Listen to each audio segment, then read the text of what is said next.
Bismillahirrahmanirrahim. Assalamu alaikum, dear participants. Welcome to this session of Islam Study Circle. As is our custom, we'll start off with studying a Quranic verse. The verse is being displayed before you. This is verse 35 of Surah Maida, which is the fifth surah. Its words are Bismillahirrahmanirrahim. Ya ayyuhallazina amanu attaqullaha wabtaghu ilayhi alwasila wajahidu fi sabilihi la'allakum tuflihun. Believers, fear God and seek His nearness, and for this strive for His cause, so that you may prosper. A very simple verse and a very, very powerful message that you have to seek God's nearness. You have to come close to Him as far as possible. You see, God is so affectionate, He is so caring, He is so kind, He is so gentle, but at the same time, there is one thing that eludes Him from us, and that is that we cannot see Him. We cannot feel Him, but yes, we can experience Him. We cannot touch Him. So, as far as experiencing God is concerned, it is just a question of opening our eyes to the world around us and, of course, to the world within us. So, the world around us includes the sun, the moon, the stars, the mountains, the winds, the sea. All these elements of nature, if you look, they are all meant to nurture humankind. And then we have our extended family, our own family, our siblings, our parents, our children, all of them, they bring great joy and comfort to us. And within us, if we look at our own selves, we see how immaculately, how precisely, and how fantastically the systems that function within our body, they go on and on and on. And how the heart starts to pump when we are born, and it continues right up to our death. It's like a battery. It's like a super battery which is functioning and functioning and functioning. So if we are able to look at some of these favors and treasures of God that He has blessed us with, we are bound to come close to Him. And this is what the verse is telling us, that we should strive for His cause and come near Him. Of course, this would be something that would be in our own benefit. All of us, we need support. And time and experience have shown us that all supports except God are temporary. Supports go away. The closest of our supports may be there with us for some time, but he or she might pass away. Similarly, there are so many things that we cannot even share with our closest of friends. But with God, everything stands shared by default. And this is something which gives us tremendous support. At the same time, of course, it also gives us this it makes us cautious, and it also prods us that we in no way should transgress His limits, because we might not be seeing Him, but He is, of course, and absolutely seeing us. At all times, He is watching over us. And hence, this is something which should give us assurance, and at the same time, the fear that we must not cross His limits. So to come closer to God, as we can see, the first and the most basic step is to look at the blessings that we enjoy from Him. And we have not earned these blessings. It's not that we were entitled to these blessings or we deserve them. They are purely a gift of God. And whenever we feel uncomfortable, whenever we feel disappointed and dejected in life, all that we need to do is look at these blessings and these favors that we enjoy. And because we take some of them to be granted, we lose sight of them. So we have to make a cautious effort actually, and consciously we have to realize that these are some of the gifts that God has given us. We might not see Him giving those gifts to us, but basically He is the first cause of giving us those gifts. At the same time, we also must realize that God is looking after us, our needs, our requirements, and a lot of times when we supplicate before Him, when we invoke Him, when we beseech Him, He answers our prayers. And many a time we feel that our prayers are answered. And sometimes, of course, they are not answered. But on most occasions, when we look back and see why the prayers that we wanted to get answered were not actually answered, and we do find that, well, it was good that they never got answered. Because later on, or as the events fold later on, and we look back in hindsight, we do see that had things happened the way we would have wanted them to happen and expected them to happen, we would have been pushed into a wrong direction or taken a wrong decision. So you see, when we look back, we find that God is actually protecting us. We might not feel that protection at the time that unexpected thing happens. But as we go along in life and we look back, and the events themselves show that God is protecting us from a lot of things that we might, out of our own haste, out of our own narrow vision, might want them to happen, or we would like to acquire them. But God somehow stops those things from happening because He knows that they are not good for us. The third important thing that can connect us to God, of course, is to share our blessings with His creatures.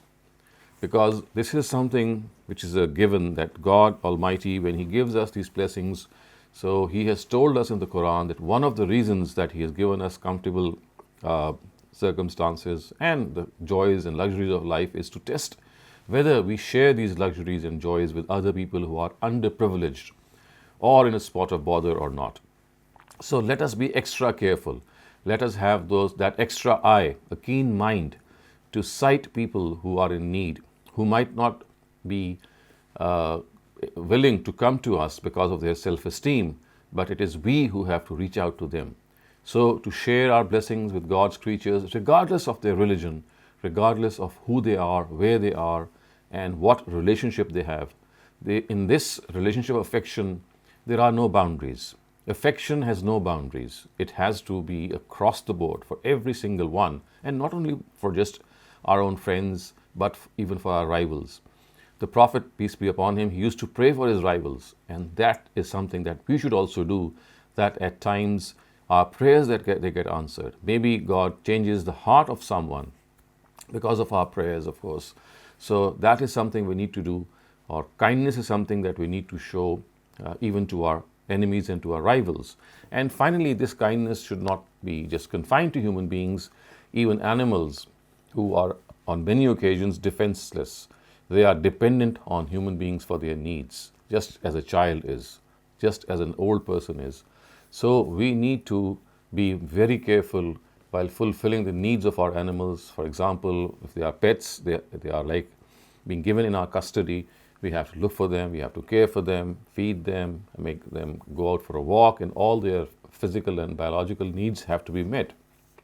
And the most important thing is to provide them with a habitat in which they can live a comfortable life. So by sharing our blessings and by looking across people, this is something that is surely going to benefit us. And finally, and last but not the least, one of the most important ways to connect to God is through the Qur'an. By studying the Qur'an, by being able to go through the Qur'an every single day of our lives.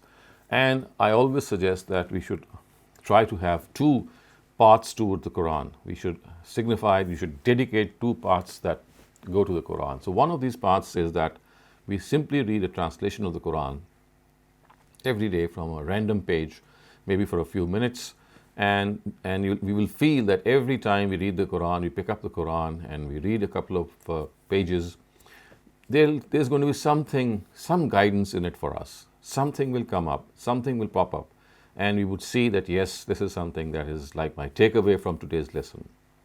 And the second path to connect to the Qur'an is to make a long-term strategy of learning Quranic Arabic, of understanding Quranic Arabic, so that when the Qur'an is read or when you hear it, you are able to directly understand just as you would understand your own language.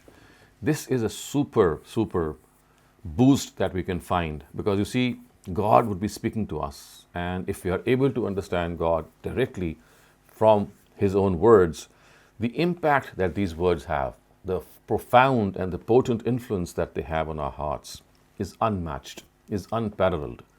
It's indescribable. We just cannot put this feeling in words, because now the extra thing that we gauge from a translation that cannot be gauged from a translation is that not only will we be understanding what God is telling us, but at the same time we will be motivated to act upon what He is telling us to do. So it's like a boost that we would be given if we understand the words of the Qur'an. And this is something which is indispensable, something that we are really missing in our lives. We might understand the Qur'an and that's it. But the thing is that how we can adapt and adopt the ways of the Qur'an is something that can really work if we are able to understand the Quran from the words of God. And I've often suggested that there are a number of apps that you can, through which you can learn Quranic Arabic. I'm not referring to Arabic itself because that's a longer route. I'm referring to Quranic Arabic. So just start off this journey and you will enjoy it as soon as you start off, because you see, when you start learning Quranic Arabic, you'll be going through exercises which are related to the verses of the Quran, in which you are able to make sense of those verses in your own language. So the bottom line, as we can see, which this verse tells us, is that we have to fear God, which means that we must fear His anger, and that anger is not something which is private. It is basically, it stirs when He finds that we are doing something which is against our own benefit. So God's anger is not a private anger, or not something that He has for His own self. His anger is because we are doing something which is against our own benefit. So that is why the verse starts off with ittaqullah, fear God. And secondly, it says wabtahu ilayhi al-wasila, that you have to find that way to procure God's nearness. And I've just suggested some strategies that can help that. And of course, these strategies are the same that are described or implied by the later part of this verse, wajahidu fi sabilihi, that strive for this cause. And if you want to come close to God, if you want to procure His nearness, then this is that you need to do. Strive for His cause, la'allakum tuflihun, so that you may prosper, so that you may succeed. And this success, this ultimate success, of course, is something that will be achieved in the hereafter. Now let us move on to the next segment of our study circle, and this is something that is from a hadith of the Prophet, and it actually tells us that the wealth that we might have is a trial. So I'm just going to read the translation. It's reported by Amr ibn Auf. He reported that God's messenger, sallallahu alaihi wasallam, said, "By God, it is not poverty which I fear for you. However, I fear that you would be given abundance in wealth the way those before you were given. Then you begin to compete with one another for them as they did, and this may destroy you as it destroyed them." So, a very apt, a very appropriate advice from the Holy Prophet, peace be upon him. And that is that it's not the want of money that is something that the Prophet fears for his ummah. It's basically an abundance of money or wealth or riches that makes him fear for his people. Because once you live a luxurious life, once you live in comfort, once you enjoy these blessings of life, you get infatuated by them. And then slowly there is a chance that you might gradually lose sight of God Himself, the provider of all these things. So it becomes a great trial. Wealth becomes a great trial.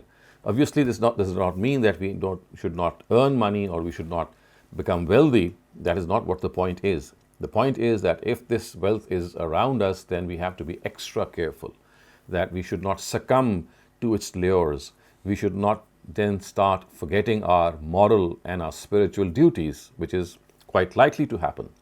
So wealth, if we have it, it's a great blessing of God. The best way to use that wealth is to spend it on other people. Obviously, our own needs have to be met, our personal needs, our business needs, our needs that we have in our current lives, and of course for the future. All these needs are understandable. But what is besides all these needs regarding our present and future, that is something which the Almighty wants us to spend for His cause. And if we do so, then we can see that wealth will not become a trial for us. It will become a blessing for us. It will be a boon rather than a bane. Because now we are using a blessing of God for the cause of God. Something which God gave us, we are just returning it to the society in which we live.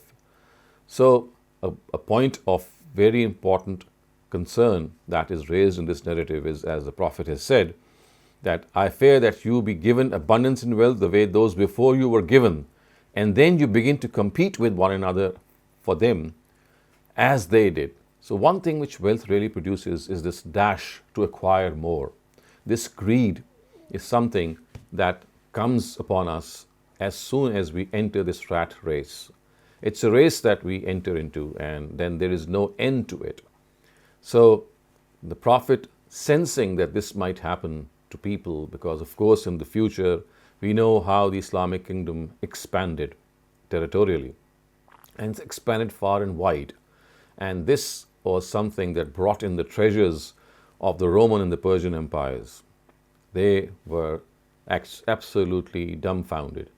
They were on their knees and they could not say anything but to submit to the authority of the Muslim empire.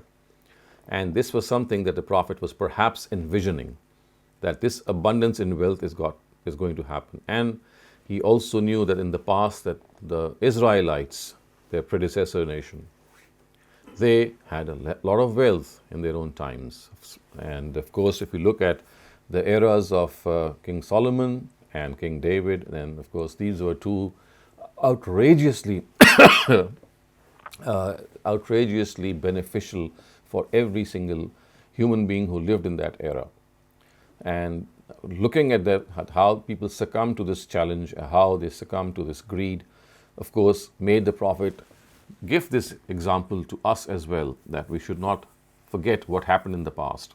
Because once you start acquiring wealth and wealth becomes your purpose in life, then you're lost. You have lost the way. And unless and until we realize that this wealth is something that is not an end in itself, it's a means to an end, we will always be acquiring for more and more. And this is like a thirst that will never be quenched. Greed is a thirst that never quenches. So, very rightly, the Prophet, it seems, is cautioning and warning his followers that do not do this. Because if you start relying on your wealth, if you make earning your wealth the sole purpose of life, then that's going to destroy you, just as it did the previous nations. Now let us go on to the third segment of our study circle, which is Bible verse that we will study. This time we'll study actually 4 verses. These are from the book of Deuteronomy, chapter number 22. About the book of Deuteronomy, it has often been clarified here on this forum that the book of Deuteronomy is the 5th book of the Pentateuch, which is the Torah, and this is the revised law. The revised law means that basically in the first 4 books, the Torah was given in the chronological order, in the historical order, and just as the Qur'an was revealed in a chronological way, of course, and not compiled in the same chronological sequence, but it was given a new sequence in the later part of the Prophet's life. In a very similar way, it seems that this happened with the Torah as well, for Prophet Moses, that for the first 4 books describe the events in the historical order, and this book, which is the book of Deuteronomy, actually compiles those in a new order and presents it before people. And that is why the word Deuteronomy also means the revised canon, or the second law, which of course means that it's given once again in a new compact form. So this verse, this chapter 22, verses 1 to 3, they read like this: If you see your brother's ox or his sheep wandering, do not go by without helping, but take them back to your brother. If their owner is not near, or if you are not certain who he is, then take the beast to your house and keep it till its owner comes in search of it. And then you are to give it back to him. Do the same with his ass or his robe or anything which has gone from your brother's keeping and which you have come across. Do not keep it to yourself. One thing that you can note from this passage is said repetitively is that the word brother is used, which actually, before even things become crystal clear, it lays the foundation that our relationship with our brethren is that of brotherhood. They are like brothers and sisters to us. And so, if we come across anything which might be belonging to some of our brothers and sisters, then it is our duty to first look for the owner. Maybe the owner is nearby because he might have just left that thing. It could be an animal wandering away, or it could be a robe, as the verses say, or something else. But the thing is, you must not just go by it as as the verses say, do not go by without helping.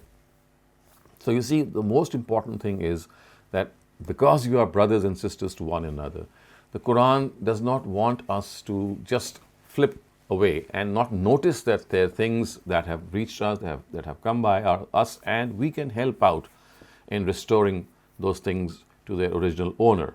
So, two things that have become immediately prominent is that these verses speak of our relationship with our fraternity, and that is of brotherhood. There's no more close a relationship than this.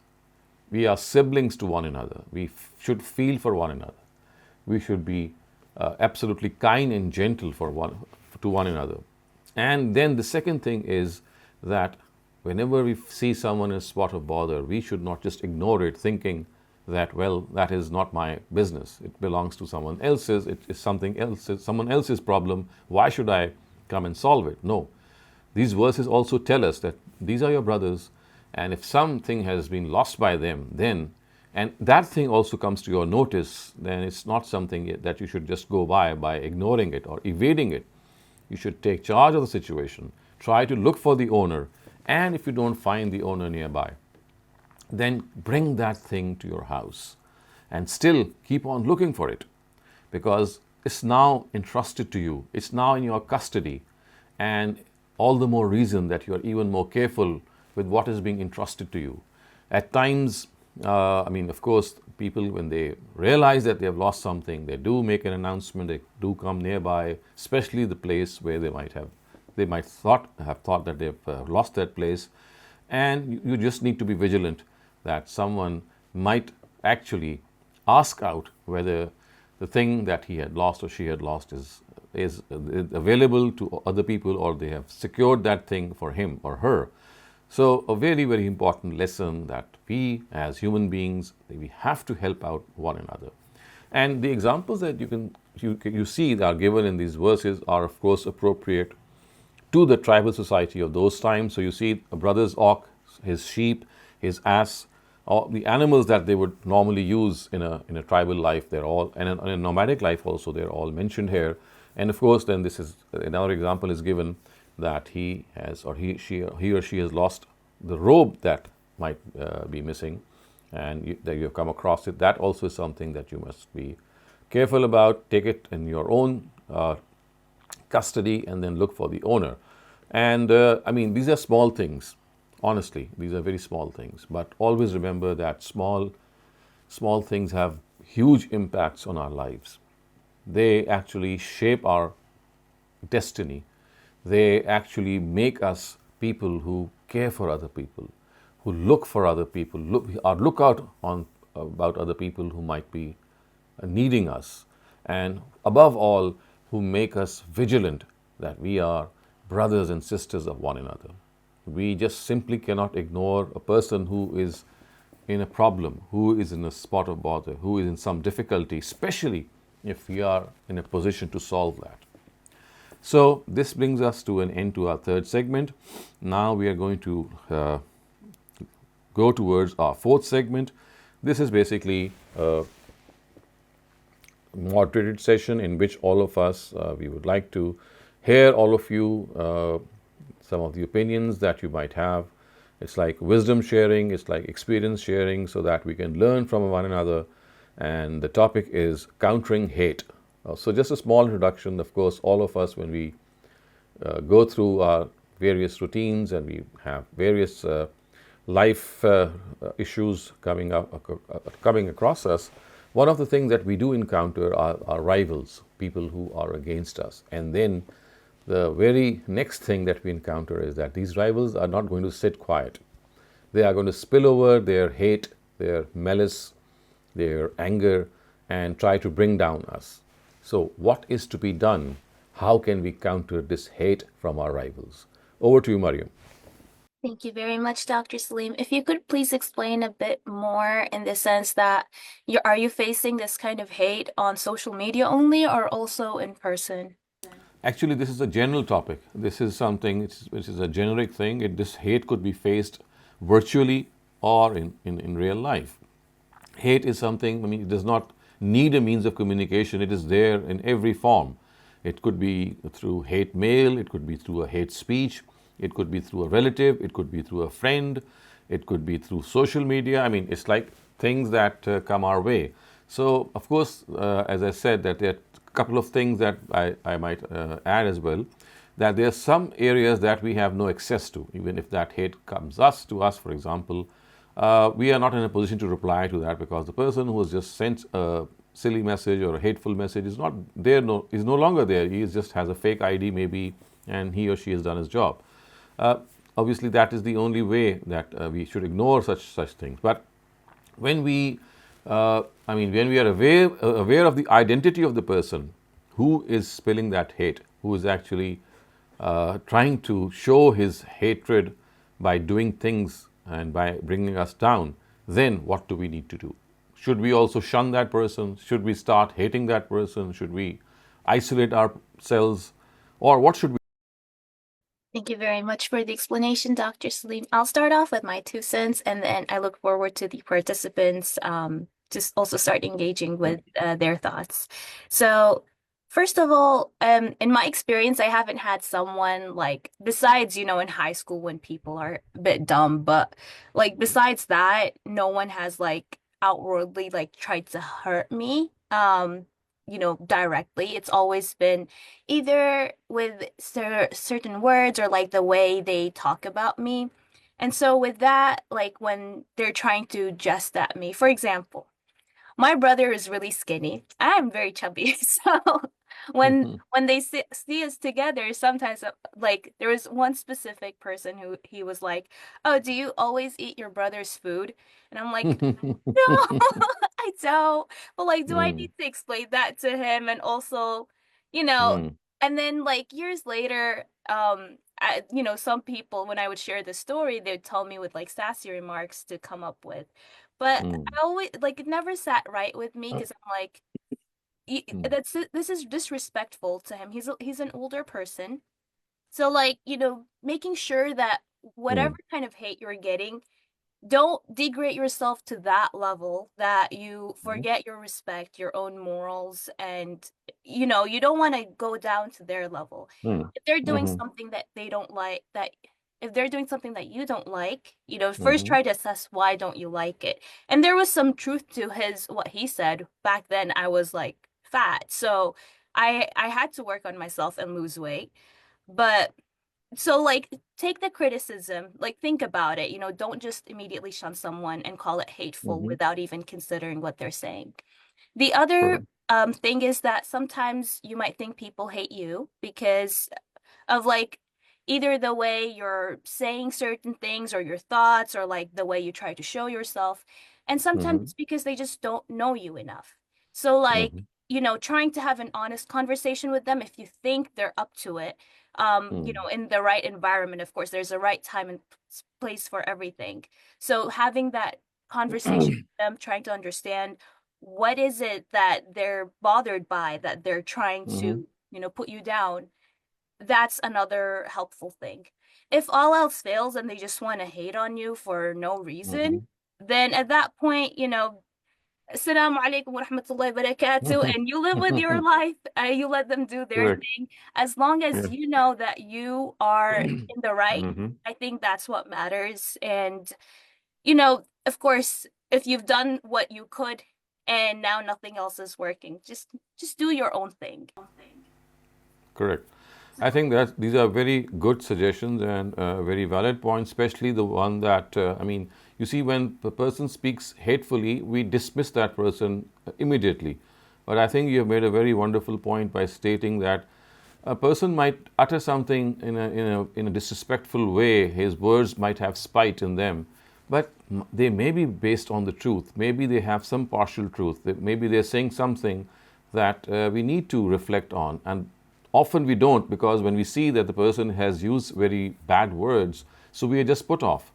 So I think this is something that needs a lot of patience and discipline, and also the fact that you have a yearning to improve yourself. That's very important, because when you see someone telling you in a very bad way, in a hateful way, but the thing itself is substantive, then we need to ignore that the garb in which these things were uttered and concentrate on the substance. So thank you very much, Mariam, for these beautiful suggestions. Assalamu alaikum, sir. Wa alaikum assalam. Sir, I think it's a very vast topic and there are multiple dimensions. Just to add to another thing which you said, that one of the dimensions of the hatred can be the hatred that is originating in my own self against anybody. So we have to look about that. And regarding the topic, I can say that countering can be taken in a way that we are talking about channeling this hatred. If we go, I know it's ayat or hadith that my prayers, my hatred, and whatever I have is for Allah subhanahu wa ta'ala. So I think this emotion of hatred, if it's originating in me, it should be channeled towards the good, towards the saying of Allah subhanahu wa ta'ala, the things which please Him. But I think the point that Salman has made is also relevant, that if your emotions are channeled or channelized, I would say, on the way of God, is that when you love someone, it is because of God. When you hate someone, it is because of God also. Then, of course, that also has a point. But one more thing is that when you hate someone for being, for example, a liar, or you hate someone because that person is continuously unjust, or you hate that person because he has maltreated weak people, or all these bad things that might emanate from a person, yes, I think the hate should be there. But I think we need to distinguish and make this more refined, and that is that hate should not be towards that person, but to what he is doing. So it's not the sin. I mean, it's not the sinner which counts as much as the sin. So let us hate the sin, not the sinner. And for that, we have to be extra, I would say, cautious, and at the same time extra loving to a person who does something wrong. So the Qur'an at one place, in fact, has gone on to describe this very beautiful motto, I would say, in Surah Hamim Sajda, where it says that idfa billati hiya ahsan fa izal ladhi bainaka wa bainahu adawa ka'annahu waliyyun hamim, which means that if you recount or counter every bad behavior with good attitude, then you will see that a person who was your ardent enemy, he becomes your bosom friend. So it's like gaining that moral ground, gaining a moral victory on your rival. Yes, you would not like what he did, but it's not that you don't like the person himself or herself, because both of them, they are creatures of God. God has made them. Yes, they have gone astray, or maybe they are not doing something in one section or sphere of their life. But then, as a well-wisher, as a person who belongs to the fraternity, it should be our wish that person gets corrected. That person who has lost his or her way comes back to the path that has been ordained by God. And for this, as I said, as the Quran has said, that every bad behavior, every rivalry, every hate, whatever is possible, of course, counter it with good behavior, counter it with love, counter it with affection. By, for example, maybe at times if you are in a position and if that person has some good habits and good points, and the time comes for you to bear witness to them, then be more generous by appreciating some of the good points that he might have or she might have. Remember, everyone is not a devil incarnate, is not someone who is doing bad and there's nothing good in that person. Every person has some good in himself or herself. It's just a question of spotting that goodness. So spot that goodness in the person who's your rival and who's hating you, and try to appreciate that in front of him and before others if the chance arises. And at the same time, smile at that person, be polite to that person if you encounter that person. Maybe on occasions you can give some gift to that person just to express your solidarity, because you see, these things make the other person realize that I am doing something that I need to revisit. So countering hate with hate, I would say, is not the right solution. It will just breed more hate. And people will go to extremes. The best way, or a very possible way, at times it is not possible, at times you need to remain quiet or just ignore that person, but wherever possible, countering hate with love is something that I think many righteous people have practiced, and even prophets of God, if you look at their lives, the way they would ignore people, they would forgive people, they would love people, they would sit with people. I do remember that there's one place in the Bible also in which Jesus, peace be upon him, he was sitting with certain evil people, and the Pharisees and the Jews and people who always were his critics, they came to him and said that, teacher, why are you sitting with these evil people? And the reply that he gave was absolutely sensational. He said that, well, I have not been sent to the righteous. I have been sent to the wrongdoers. I have not been sent to the righteous because they're already pious, they're already righteous. I'm sent to the wrongdoers. So that is why I'm sitting with them, because I would like to reform them as much as I can. So this is the concern that we all must have as human beings, as members of the same fraternity, that yes, we would not like that person to behave the way he or she is doing so, but at the same time, we would like that person to change, or if not to change, then at best start thinking that maybe there's something better that he or she could have done. So this is just a one-point agenda that has been mentioned in the Quran regarding countering rivals and countering hate. Think. I just want to add the same thing that Dr. Saab has already said, that we have to hate the sin and not the sinner. We have to hate the crime and not the guy who is being accused. Thank you. And just want to add, in the initial stage, we can say that because at times people don't understand what they're uttering, what they're saying or doing is hurting the feeling of other. So to make them understand is the very basic step can be that to ask them to be in the shoes of the other person. That the same Correct. thing being done to you, then what will you be doing? Although it is not valid for the second step, because we have seen people, unfortunately, in Pakistan, killing other people in the name of hate and the name of religion, thinking that they're doing something sacred, something nice. But for the Right. initial stage, that you got to be in the other person's shoes to make yourself understand that what feeling or what hurt is the other person or pain going through. Correct. Thank you for that addition. Omar Farouk, please go ahead. Assalamu alaikum. Walaikum assalam. Yeah, it's a very diverse topic. Obviously, there's a racial hatred, there is religious hatred. Anyway, I'll just raise one point, in societies, I was reading somewhere that if you participate other any cultures, other celebrations, obviously you have to take care of right and wrong. So personally, I have seen that, yani, if like other groups or other religious people are celebrating, and if it is possible to show your happiness with them, so they really accept it very nicely, and this, yani, brings a lot of negative emotions down. But I know it's also a difficult. It's a difficult thing. Correct. Yeah.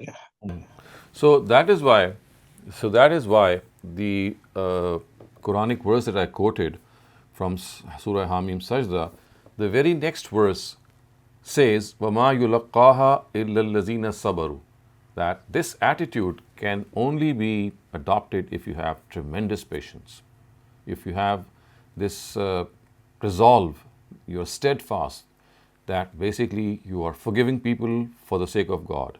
You are not countering hate with hate for the sake of God, because you would like to earn God's nearness, because you would like to become close to God, because you would like to earn His forgiveness. You therefore forgive other people.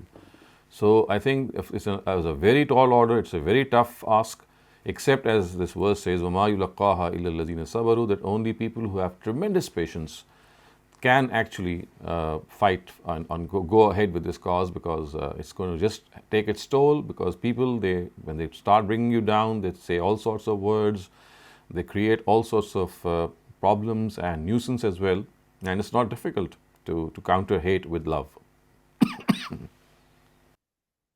Thank you very much. Ammar Rasool, please go ahead. Assalamu alaikum, Dr. Saab. Walaikum assalam. Dr. Saab, when one sees so many injustices happening around them all the time, happening to ordinary good people, and people who are in power, continue to do evil acts constantly.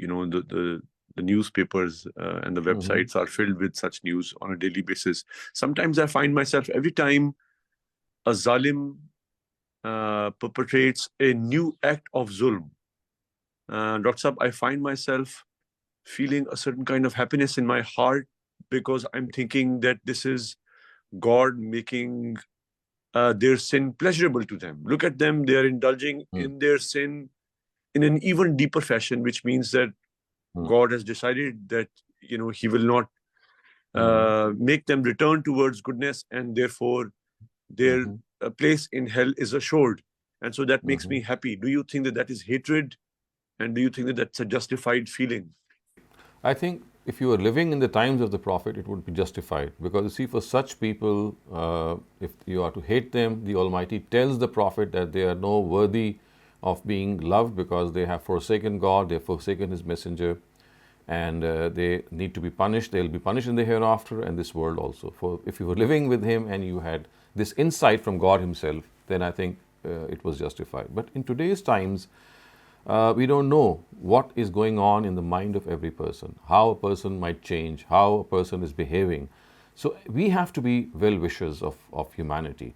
And the Prophet himself has beautifully actually said this at one occasion, when he said that ad-deen an-nasiha, which means that religion is, if you sum up religion in one word, it's to be a well-wisher of your fraternity, of your brethren. So to be a well-wisher, of course, is someone who would not enjoy a person who is, doing something bad, and he is going deeper into sin, and you feel that, okay, that is something that you can do, and God is not going to take you to task, and you'll not be able to come out of the ignominy that you are going through. So I think that on such occasions, it's always better that you pray for the forgiveness of that person, and you pray that God changes his heart, and at the same time, of course, try your best if you can play a role. If that person is in your contact, and if somehow you can come near him, because you see, our purpose is to save people from fire, and that is what the Prophet used to say, that I've come over to you to save you from God's wrath, from the fire of hell. So this should be something that should be our primary concern. It's not our wish to push people towards hell. In fact, God himself has said this, that it's not that he has designed people for the purpose of creating people who are vicious and violent and they end up in hell. So the purpose is to create people, to give them the chance to live their life and prove themselves worthy, that they were given this option of expressing their will in the right way. So I think the overall scheme of God and the way the prophets of God have also expressed it does tell us that we have to try our best to save people and not to enjoy their misery or their punishment. Dr. Saab, am I allowed to just sort of like put this question in another way? Like, certainly I'm not speaking about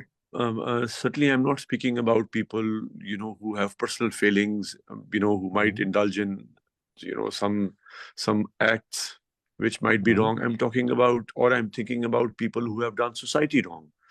Like they have amassed, huge amounts of wealth, whereas the people around them are poor and sick and dying of hunger, and they can't afford education for their children. And then these people use death and terrorism to create political power. I'm sorry. I do understand. Yes, I do understand your point. But you see, whether they do these things out of misconception, as is the case with religious terrorism, or they do it out of spite, or there could be any motivation. I think our stance should be that we pray for them, that God changes their heart. So remember, this happened in the times of the Prophet also, when he had gone to Taif, and he was actually brutally. People threw stones at him, they dragged him, and they did all sorts of things. And Gabriel appeared to him and said that, should I destroy your people who have done these things to you? And he said, no. From their own loins will emerge a new a new fraternity, and maybe they themselves also, they realize that they are doing wrong and they mend their ways. So I think, as I said, that unless we know that a person has been condemned from God, which is something that we can only know if we live in the times of prophets of God, because that is the time when we are sure that when God is destined hell for such a person, only then we should not, of course, have this attitude. Other than that, our attitude should be that if a person is doing something wrong, if he is very greedy, if he has amassed wealth at the expense of his nation's welfare or other expediencies, then my prayer would be that God give this person the insight, as long as he is living, to change his ways. Maybe one day he is able to realize this wrongfulness, and the wealth that he has, he can just try and distribute it back to the society, give it back to the society. This has happened in the world as well, that people do come to realize that they have done something very bad, and then they just totally reverse in their lives. So why not be on this part, or on this side of the truth, that we pray that the person's heart changes. I mean, if he doesn't change, of course, we can do nothing. But our well-wisher, as a well-wisher to that person, is something that might work for him, that might work to change him. So I think this is what we should do. So let's start with the Q&A then. Our first question asks, and this is referring to the first segment, why is jihad mentioned here in this ayah is met with striving and not fighting by taking up arms, because the previous ayah talks about countering the mufsideen? Because, of course, this is one of the usages here. I mean, whatever the previous verse, it's not relevant. That if you remind me of the previous verse, I don't think there's any previous verse which tells you that you have to take up arms. So the word jahada, in fact, in the Qur'an means to strive. And you know what? It is very interesting to maybe note this, that the Qur'an has said that the greatest jihad is not done by the sword or with your weapons.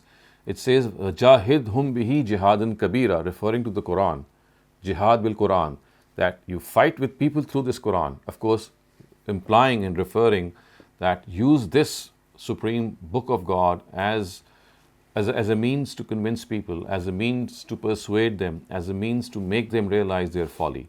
So, Jahidhum bihi jihadan kabira, it's called a kabir, jihad-e-kabir, which means that the bigger jihad is through the Quran itself. And the other jihad, which is actually called qital, which means that now you are striving for his cause in a way that you can even sacrifice your life. So occasions for that are specific. For example, when you're fighting a war, or maybe someone is attacking you and you are defending your territory, maybe even your home. So these are the ones in which you pick up arms. Other than that, a very major part of our lives would be, maybe in today's scenario especially, that the chance of picking up arms might never ever come in our lives, because we have standing armies, and if there ever a chance comes to fight the enemy, the army would do that.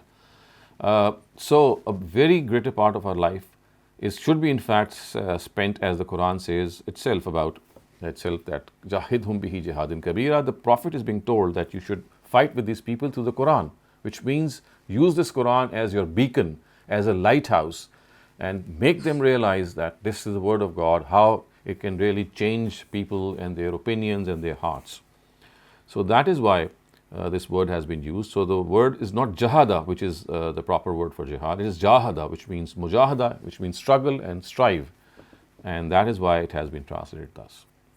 Thank you very much, Dr. Saleem. The next question asks, and this is particularly on social media, but sometimes in person too, there are organized campaigns that spread religious hatred against the companions of the Prophet, and they're asking, how do you counter that? Ignore them. If they are doing something which is nonsensical, which is absolutely preposterous, the more you take notice of them, the more they're going to just ignite themselves and burn even more.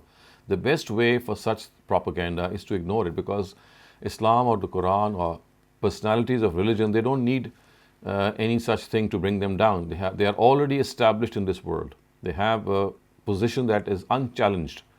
In fact, if we start grappling with these issues, we basically come down and we do something which is below the integrity of these personalities and books like the Quran or the Old Testament. The best way is to ignore them. And if you ignore such things, they're just going to, just finish away or die away. But the more you take notice of them, the more they're just going to escalate. Thank you very much. The next questioner asks if you could please kindly share some resources for understanding Quranic Arabic for a beginner.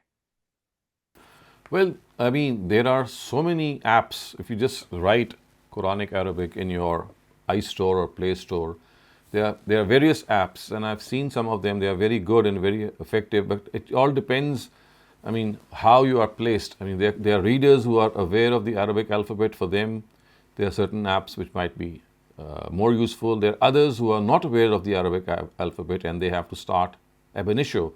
For them, there are certain other apps. For example, people who are conversant with the Urdu language, they already know the Arabic alphabet, mostly. So for them, it is easier if they pick up a certain category of apps. And for the others, they would need to go to a more basic understanding of the alphabet itself. So because of the fact that these backgrounds of people regarding the knowledge of the alphabet and the language itself differs, so I would just suggest that just go through some of the apps, and through a small trial and error method, you will come across the ones that are beneficial to you. But yes, I can tell you this thing, that there are plenty of them, and at times it becomes difficult to choose from them. But if you just look at the first 5 or the first 10 that come up in the search, and then just make yourself comfortable, you'll get to know which one is appropriate for you. Thank you very much. Ammar Rasul, please go ahead. Assalamu alaikum, Dr. Saab. Dr. Saab, Ghamidi Saab has said many times during many of his talks over the years that this world is built, is not built on the basis of justice, and this world is a test for us all. So, when we see a tyrant fall and get punished in this world, should we see that as sort of like God's handiwork, or should we just see that as politics? How do you see this? It depends, and it's at times it's difficult to also point out. When a tyrant falls, it could be because of the fact that at times he faces the music because of what he had done, and the atmosphere, the society, and the environment was tolerating that person for some time, and then of course they got fed up, and then they started some revolution or a movement, and then just removed them. So it all depends how it has happened. But if you look at events in hindsight, then in history there are certain things that you might see, that you might think that there is the hand of God working. For example, if you take the case of the Jews, so about them the Quran tells us that one after the other they'll be exiled from one place, and they'll gather at one place, and then be beaten up or exiled from that place, and so they will be always living like nomads, always migrating from one place to another. And if you look at the history of the Jewish peoples from the times of Christ, from the times of Jesus, peace be upon him, and right up to these times, there are books that have been written on this, and you'll see how the events in history have actually shown that the hand of God is there, that they got a place, a stronghold in for example, in Europe. If you look in 13th, 14th century Europe, they had a stronghold in Spain. They were persecuted there by the Christian rulers. And again, later on, there were instances in which they would find themselves that they got a stronghold, and then they would be just exiled from that place. And the last incident that has happened almost a century ago was in the times of Hitler, when he took them to task. Of course, this cannot be justified the way he did it, but as you can see, it's like the God Almighty telling them that if you continue to deny 2 prophets of God, if that is something that you're going to take up, then you will face ignominy in this world. And this has been the fate of the Jewish people. And people who might be thinking that Israel today, in the last 50 or 60 years, has gained not only independence, maybe is further strengthening itself. It's just a question of time, because again, the law of God is that they will not be able to stay there long. The only thing is that the life of a nation or a country is larger than our own life or our own estimate. It's not like a couple of years. It might be some 50, 60, 70 or 100 years, and then again that downfall takes place. So this is a cycle of life that you can see. So laws of God, if you review them in the light of history, they can yield something very, very definitive. Otherwise, it's difficult to point out how tyrants and how despotic rulers and how they met their fate. It could be purely because of something that they did, and they deserved that they should be deposed of their position, or it could be some other thing. It could be purely something that someone else looks at them, and we look at that thing as a God's hand of justice. So I think that we need to be more pinpointed that to find out which is which. Thank you very much, Dr. Saleem. Umar Farooq, please go ahead. Dr. Shehzad, this is the Surah Azab, ayah number, I think, 72. This is the ayah where it is that we offered to the heavens, offered a manna to the heavens Right. and the earth and the Right. mountains, but they declined it, bear it. Right. So basically, I have a question from the last part, which is the human, any man who was basically the ignorant, and he was unjust and ignorant. Probably the translation is done here. So Yes. but it's very difficult to explain it. I read the. I get your question. Let me try to explain it. Actually, the word jahula, innahu kana zaluman jahula, are the words. So jahula has normally been wrongly translated by many commentators and many translators as ignorance, as you've pointed out. In Arabic, the word jahal is primarily used for a person who comes, who has a frenzied attack, who becomes angry, and out of that anger, overcome with that frenzy, he does something wrong. It is like being provoked to do something wrong. So when the Almighty says, Innahu kana zaluman jahula, he actually means that he has the ability to cross the limits because he's zalim, he crosses the limits. The word zulum here means a person who will cross his limits. And the other is jahula, that he becomes provoked and does things which are beyond him. So what is being implied here is that human beings, they took the initiative and said that this trust of free will that was offered by God, if you look at the context, you'll find that the words inna aradna al-amanata ala samawati wal ard, that God actually consigned his amanat to the heavens and the earth. فَأَبَيْنَا أَن يَحْمِلْنَهَا, they refused to bear it. وَحَمَلَهَا الْإِنسَانِ, and human beings said, okay, we will bear it. So you'll realize that the word amana is being used for the expression of free will, that a person who has the ability to freely choose his own path, which human beings have. They have the freedom of will, which of course the sun, the moon, the stars, and all these elements of nature, they don't have. So it does seem that as far as creation was concerned, that before being created, this was an option given to all mankind. Not just mankind, but every creature or every creation, that would you like to have this expression, that you be given this freedom of expressing your will.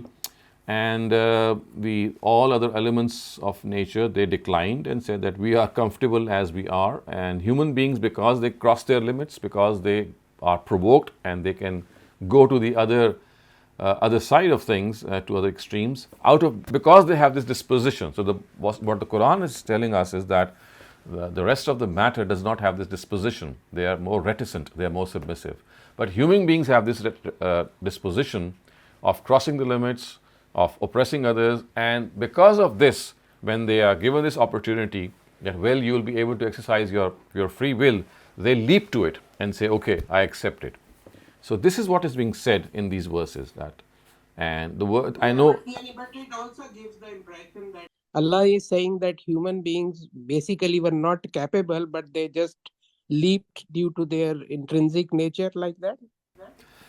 This is not correct, because you see, if you look at some of the other, it's not just right to understand a particular verse of the Quran without actually looking to other similar verses. So we know that other similar verses are there which actually give us this picture that what is being said here is not that they are incapable.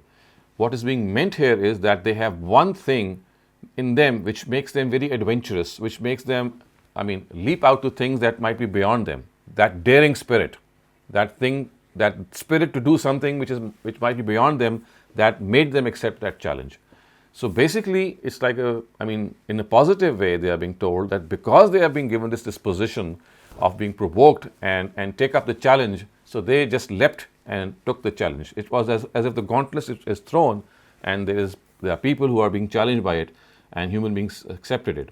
So the other verses that I'm talking about are verses which tell us that there would be human beings, as we know from Surah Baqarah, that the Almighty, when the whole discussion with the angels came up, and they said that why is it that you are creating people who will cause disorder in earth and bloodshed? So on one occasion it is said that the Almighty, Allama Adam al Asma kullaha, that is the area that Adam was actually taught the names of those outstanding people, and they were introduced before the angels also, and told that, well, look, this is Ibn Taymiyyah, this is Abu Hanifa, and this is such and such a person, or this is Muhammad, or these are the great personalities that would be created. So this knowledge of these outstanding personalities given by Adam to the angels at the time of creation, to tell them that the scheme of God is going to succeed. It's not that they are going to cause bloodshed. Yes, there would be people who would cause bloodshed as well, but on the other hand, there will be people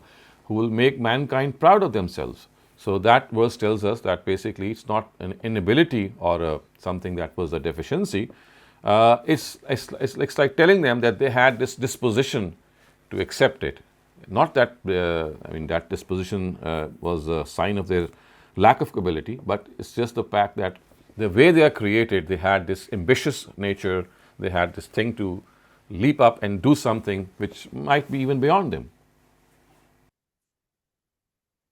Thank you very much, Dr. Saleem. We're already over time, so we'll take, we have one question though, if you have enough time. It's a really short one. Okay, go ahead. They're asking if kingdomship, like the way it is in Saudi Arabia, is that non-Islamic? It's not. It's certainly not. So the Islamic model is amruhum shura bainahum, which means that people have to be elected on the basis of mass consultation amongst the general common man.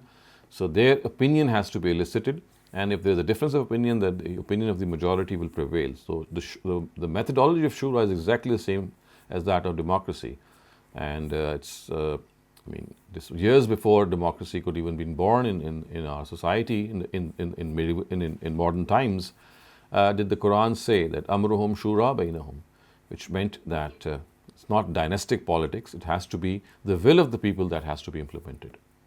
Thank you very much, Dr. Saleem, and thank you to all the participants for coming through, asking questions, participating in discussion, and thank you, Dr. Saleem, for another wonderful session. Inshallah, we'll see you all tomorrow.